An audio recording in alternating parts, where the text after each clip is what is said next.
Zaman hayır olsun saygılı seyirciler. Hoş buluştuk. Efirde GRT kanalı Gagauzya günden programmasının hem götürücüsü ben Polina Barbova.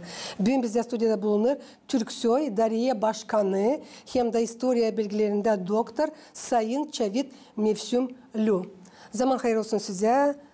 Pahalı misafirim de çok sağ olun. Hani bakmadan sizin sıkı grafinize geldiniz Gagauzya katılma dini konferansiye. Hep kadar bulduğunuz vakitte katılırsınız Gagauzya günden programmasına.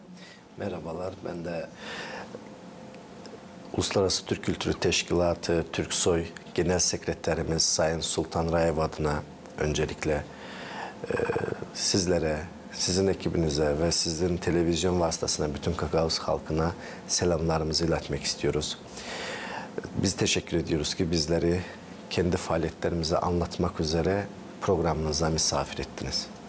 Sevgili seyirciler, bir kısa aralıktan sonra biz gene buluşacağız. Bu stüdyoda kalın bizimle.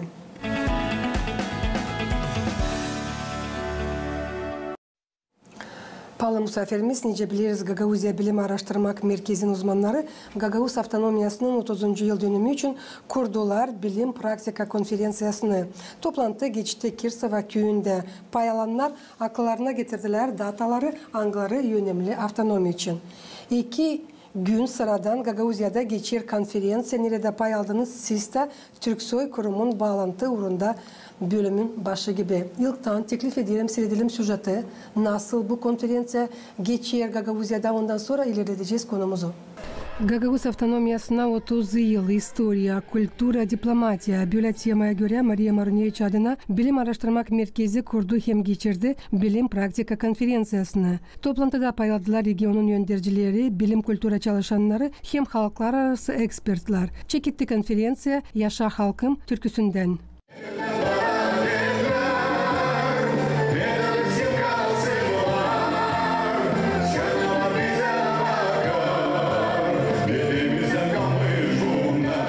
Gagauzya Başkanı Evgeniy Agutsul çizgiledi avtonomiyanın bilim ortamının büyük rolünü Gagauz halkın historiasının öğrenmesinde. Hep öyle okutladı katılanları avtonomiyanın 30. yıl dönümünden. Закон Республики Молдова об особом правом статусе АТО Гагаузия. Moldova devletin kanunu Gagauzya'nın baş kanunu için oldu fundament gibi korumak için Gagauz halkını sosyal ekonomikanın ilerlemesinde. Bizim için Gagauzlar için bu değil sadece kanun ama bizim historiamızın simvolu sayılır.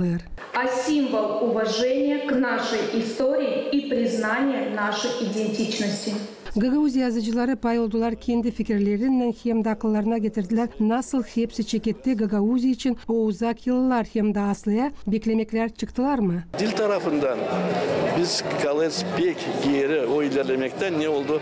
Ekonomikada hem de bizim yaşayış tarafımız yaşayış tarafından.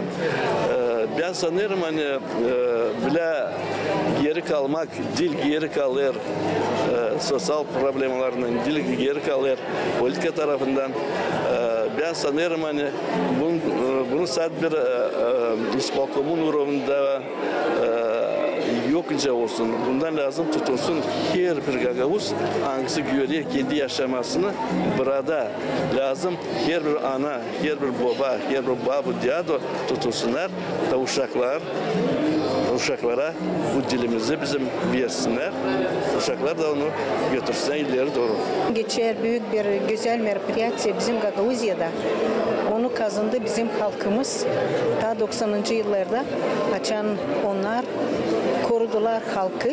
Onlar korudular dilimizi hem de bugünkü günden yetiştirdiler bizim ana dilimizi. Hangisi sanırım yaşayacak dileç.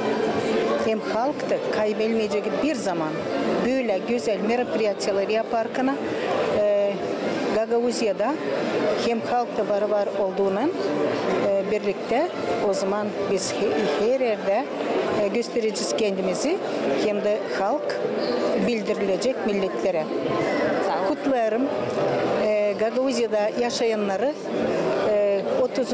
yıl dönümünden Gagauz Avtonomiyası'nın kurulmasından. Bugünkü gün 30 yıl Gagauz Avtonomiyanın dönümüne ben Gagauzlara dini pek önemli. Niçin dini 30 yılın içinde çok işler yapıldı bu toprakta. Hem kültürada hem bu avtonomiyanın içinde hem öğrenmek tarafında okullarda çok ilerledi hem Gagavuz dili. İsterim söylemen yer Gagavuz avtonomiyası olmar, dil biliniyorsa yaşamak dönceydi. Ama biz göreyiz çok taraftan iyi işler olunur. Aynı Gagavuz dili kaybedilmesin, yaşasın Gagavuzlar, Gagavuzluk ruh yaşasın. Sanırım hani ileri doğru da olarsa da bizim insanda birlik. Dil sadece Gagavuz avtonomiyasına ama dünyada da birlik, usluluk. Sanırım biz lazım tutalım bu avtonomiyi yelde, kaçırmayalım. Hani yaşasın Gagavuzlar. Gagavuz'da yaşayanları avtonomiyanın 30. yıl dönümünü kutladılar misafirler.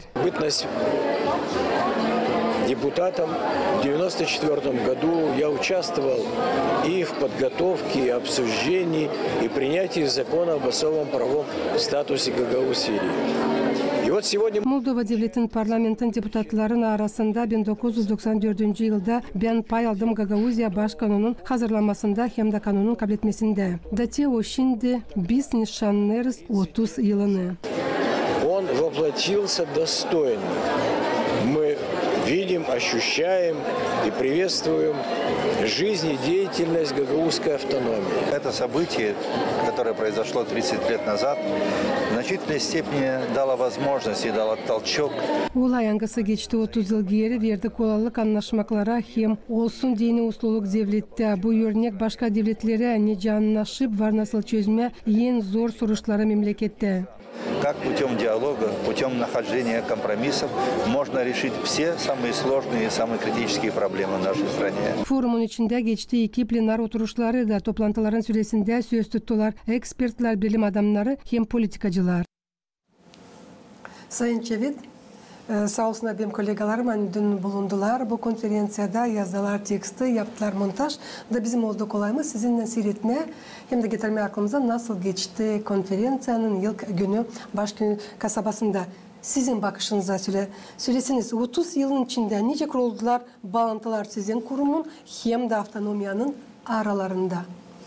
Öncelikle tabii ki bizi Gagavuz yerinin kuruluşunun 30. yıl dönümü münasebetiyle düzenlenen bu bilimsel pratik foruma, sempozyuma davet ettikleri için tabii Genel Sekreterliğimiz tarafından çok teşekkür etmek istiyorum. Bizim de borcumuz davet edilen kardeşlerimizin davet ettiği yerde iştirak etmek, onlara destek vermektir. Forum özellikle söyleyeyim ki bu sempozyum çok başarılı bir şekilde geçti. Ben 2 gündür bu sempozyumda hepsine katıldım. Hem açılış töreninde, de Sayın Genel Sekreterimiz Sultan Raev'in selamlama konuşmalarını yapıp saygı ve selamlarını katılımcılara ilettim. Ve tabii ki bugün de oturumlarla devam etti. Farklı 3 oturumda politika, kültür ve eğitim oturumları oldu. Ben bunun kültür oturumunda iştirak ettim. Ve sağ olsunlar orada da bize yönetim kurulu rica ettiler. Biz de oturuma moderatörlük yaptık, oturum başkanlığı yaptık. Birbirinden çok güzel konular ele alındı. Özellikle Gagavuz halkının dili, tarihi, örfü, geleneği, kültürü, edebiyatı, kültür alanında yapmış oldukları çalışmaları, hepsi bunlar çok güzel bir şekilde farklı araştırmacılar tarafından, bilim adamları tarafından katılımcılara anlatıldı. Bunlar birer güzel bir çalışmadır ve ben düşünüyorum ki bunları ilerleyen zamanda makale şeklinde toparlayıp bir kitap şeklinde yayımlanmakta fayda olur. Çünkü çok kıymetli bilgiler verdiler. Biz de faydalanmış olduk bu bilgilerden. Tekrardan bilgilerimizi tazeledik, bilmediklerimizi de öğrenmiş olduk.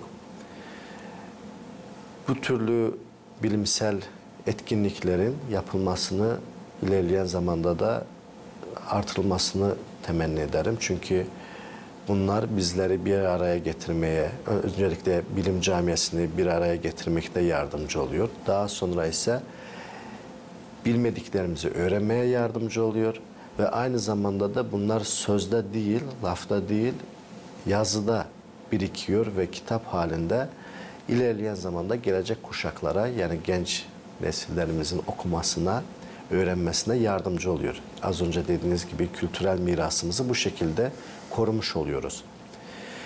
Ve ayrıca sorunun ikinci kısmında bizim teşkilatın Gagauzyan'dan, yani Gagavuz yerinden olan irtibatlarından sordunuz. Şimdi bizim Uluslararası Türk Kültürü Teşkilatı bir yaş daha büyüktür Gagavuz yerinden. Biz geçen sene 30. yıl dönümünü kutlamış olduk. Şimdi biliyorsunuz Sovyetler Birliği dağıldıktan sonra yaranan bağımsız devletler, özellikle Türk devletleri bir araya gelip kendi kültür teşkilatını kurmuş oldular. Ve bu kültür teşkilatını kurduktan sonra da bunların üyeleri vardır. 6 ülke: Türkiye, Azerbaycan, Kazakistan, Kırgızistan, Özbekistan ve Türkmenistan.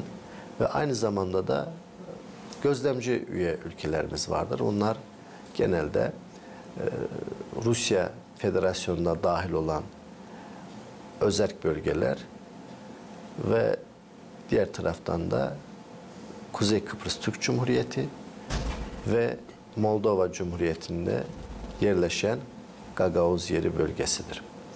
Gagavuz yeri artık uluslararası platformada temsil olunuyor yıllardır zaten. Ve bunlardan birisi de bizim teşkilatımızdır, Türksoy'dur.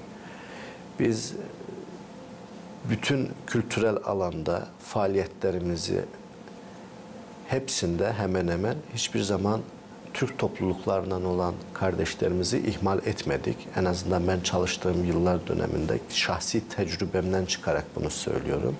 Hatta yıldan geliştirdik. Ve bu Türk toplulukları arasında da Gagavuz halkı her zaman en üst düzeyde temsil olundu. Bizim daimi konseylerimiz gerçekleştiriyor. Kültür Bakanlıklarının yapmış oldukları her sene toplantılarımız oluyor. Kültür başkentlerinde, Türk dünyasının kültür başkentini ilan ediyoruz her sene bir şehri. Burada yine de Gagavuz yeri özerk bölge olsa da Kültür Bakanlığı düzeyinde temsil olunuyor. Ve her zaman Gagavuz yerinin de teklifleri gündeme alınıyor ve yıl boyunca farklı projelerimizde biz onları gerçekleştiriyoruz.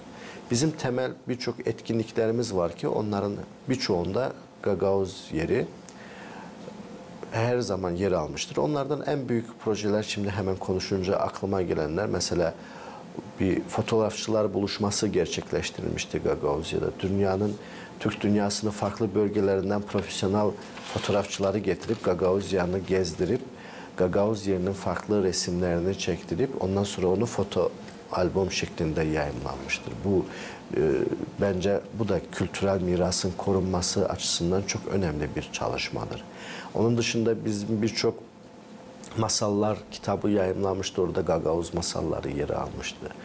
Bizim Gagavuzya'dan olan folklor ekiplerimiz, yani müzik, dans ekiplerimiz, ses sanatçılarımız, Türksoy'un uluslararası düzeyde yapmış olduğu çok büyük etkinliklerde, konserli programlarında her zaman yer alır.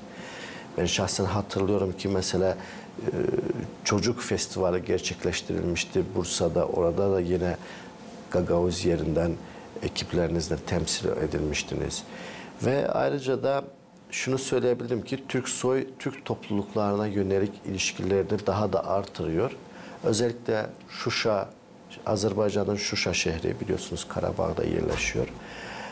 Tarihi Şuşa şehri Türk dünyasının kültür başkenti ilan edilirken geçen sene bu şehirde daimi konseyimiz gerçekleştirilmişti ve o daimi konseydeki kültür bakanlarımız hepsi Türk devletlerinin bütün kültür bakanlıkları iştirak ediyordu.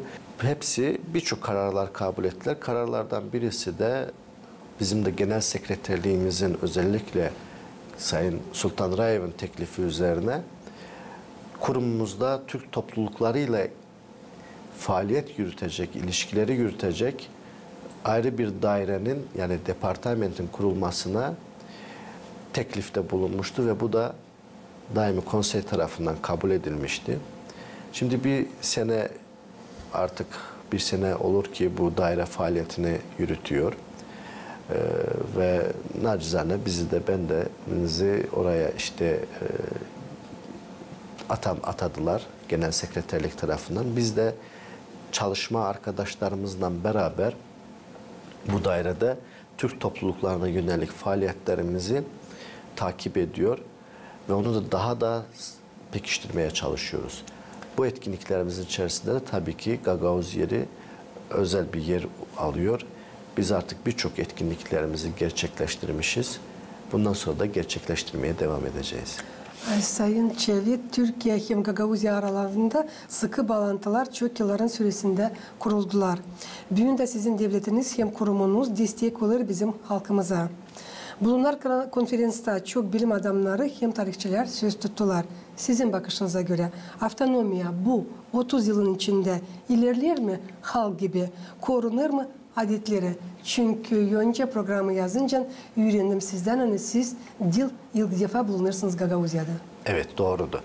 Ben aşağı yukarı yani 5-6 defa olur artık Moldova Cumhuriyeti'ne seferim ve bu seferler esnasında da her zaman Gagavuz yerini ziyaret ettim. Bazılarında da sırf Gagavuz yerinde olan etkinliklere katıldım. Hatta projeler de yürüttüm. Hatırlıyorum ki geçen senelerde biz Dimitri Karaçoban, o büyük mübarek bir insanın jubileyinin anma etkinliğini yapmıştık. Müzecilerden beraber müze paneli yaptık. Onun adına armağan ettik ve bu vesileyle de Türk dünyasının farklı yerlerinden olan müze müdürlerini hem Gagavuz yerini görme fırsatı kazandılar, hem Beşalma'da yerleşen ilk Gagavuz Müzesi'ni ziyaret etmeye fırsatı kazandılar. Aynı zamanda da güzel Gagavuz halkıyla temas kurmaya fırsatını kazandılar ki çok da memnun döndüler.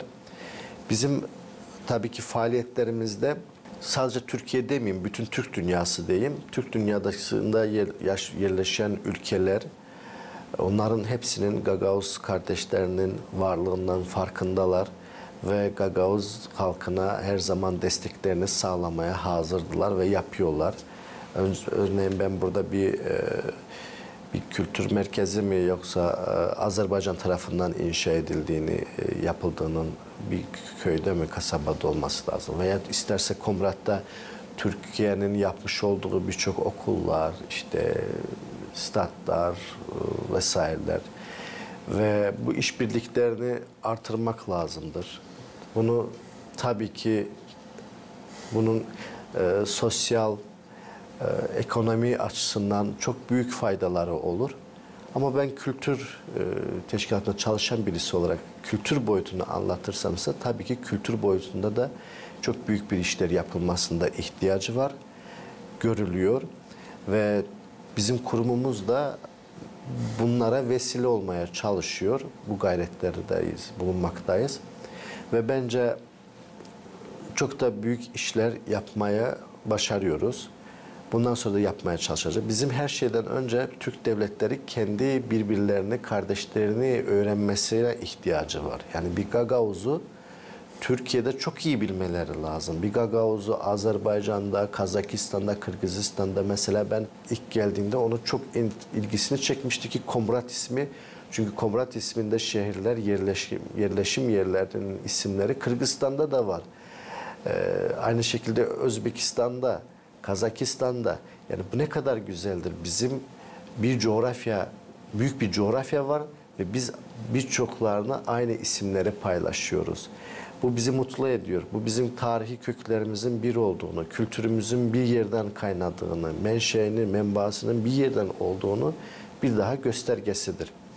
Benim fikrimce Gagavuz halkı kendi kültürünün yaşatılmasında çok büyük bir çaba harcıyor. İster bu Gagavuz yeri yönetimi olsun, ister halk olarak bugün sokaklarımızda gezerken Gagavuzca konuşan gençlerimizi görünce yani bunu Azerbaycan Türkü de anlar, Türkiye Türkü de anlar. Bize hiçbir çevirmen, Dilmanca gerek de yok. Ve daha da ötesine giderken beraber bir ekmek, tuz ekmeği böldüğümüzde birbirimizin evine girdiğimizde, bir aile olduğumuzda ne kadar kültürümüzün, medeniyetimizin bir olduğunun farkına varıyor ve ta bu Balkanlardan, Anadolu'dan, Kafkaslardan, uzak Sibirya'dan olan bütün Türkistan'dan bir coğrafyada bizim bir olduğumuzun farkına varıyoruz. Aynı kültürü, aynı dili paylaşıyoruz. Doğru söylediniz. Türksoy Kurumu yardımcı olur ilerletme dini Gagavuz kültürasını hem de tiparlama kağıtları ileri doğru bu yardım Türksoy Kurumu'ndan olacak mı bizim Gagavuz halkımıza söyleseniz? Tabii ki biz zaten Türksoy'un Uluslararası Türk Kültür Teşkilatı Türksoy'un kurulma amacı budur. Kurulma amacı Türk dünyasının kültürünün yaşatılması, onun gelecek kuşaklara aktarılması, kültürel varlıklarımızın, kültürel mirasımızın dünyaya tanıttırılması, bu gibi temel hedefler bizim kurumumuzun amacıdır. Yani faaliyet gösterdiği alanlardır zaten. Birçok projeleri söyleyebilirim ki orada Gagavuz halkı da diğer Türk topluluklar gibi, diğer Türk devletleri gibi yer alıyor ve bundan sonra da yer almaya devam edecektir. Çünkü bunun bir başka alternatifi yok. Zaten keza Gagavuz yeri kurumumuzun gözlemci üyesidir ve bizim kurumumuzun da kurulma amacı da az önce belirttiğim noktalarda, hususlardadır ve biz söylediğiniz o kağıtlar, işte kitaplarda yer alması, Gagavuzca dilinin, Gagavuzcanın yaşatılması, filmlerin, ben bunların hepsinde yer alıyor Gagavuzya halkı olarak kültür alanlarında ve bundan sonra da alacaktır. Ben mesela hatırlıyorum ki geçenlerde Bursa'da 2 sene önce olmazsa 2022'de Gagavuzya biz Türksoy'un yapmış olduğu çok büyük bir proje var. Korkut Ata Film Festivali. O film festivalinde Gagavuzya'dan da bir belgesel film oynatılmıştır, gösterilmiştir. Çok büyük bir proje idi. Bizim aynı zamanda Türksoy Müzeler Birliği var ki ben onu da koordinatörlüğü ben de üstlenmiş durumdayım. Bizim Gagavuzya'da yerleşen müzelerimiz oraya üyedir. Hatta bu Türksoy Müzeler Birliği'nin kuruluşunda da Gagavuzya'da iştirak etmiş yakında. Hatta biz bugün bu konferans vesilesiyle 6 tane müzeye Türksoy Müzeler Birliği üye sertifikatlarını verdik. Yani bunu biz ne için yapıyoruz? Biz Türk dünyasının bütün müzelerini bir çatı altında birleştirir ve onları beraber çalışmalarına teşvik ediyoruz. Beraber. Bu sadece müzelerde değil, bu bizim folklor etkinliklerimiz olur, moda haftaları oluyor, milli geleneksel, orada da kullanıyoruz. Fotoğrafçılar buluşması oluyor, orada da Gagavuz kardeşlerimizi davet ediyoruz. Fotoğrafçılar buluşması dışında efendime söyleyeyim, ressamlar buluşması oluyor. Farklı farklı Türk dünyasının şehirlerinde. Ressamlar buluşmasından ziyade bizim el sanatları gösterilerimiz oluyor, sergilerimiz oluyor. Orada temsil olunuyor.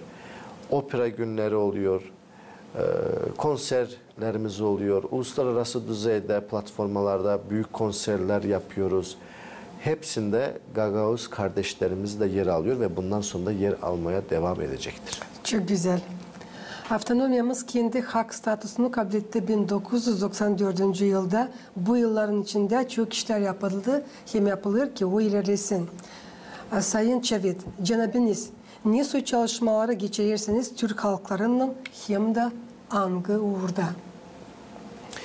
Bizim tabii ki Gagavuz Cumhuriyeti'nin yani özerk bölgesinin kuruluşunun 30. yıl döneminde Gagavuz halkı çok büyük bir mesafe kat etmiştir. 30 yaş büyük bir yani bir olgunlaşma dönemine artık gençlik, ergenlik dönemini geçmiş demektir ve bir olgunlaşma dönemine girmiş demektir.